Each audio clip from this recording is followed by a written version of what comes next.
Hello everyone, today we will talk about how to fix or how to solve the problem of Family Album app. You will click on Settings. In this page, you will go to Apps, Default Apps, App Settings. On above, you will search about Family Album app and you will click here. Then this page of app info, you will click on First Stop and you will click OK.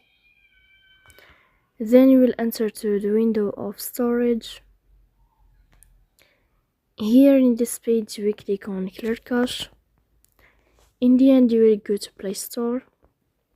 You will search about Family Album.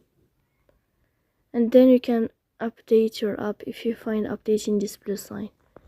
So please don't forget to support us by like and subscribe. See you next time.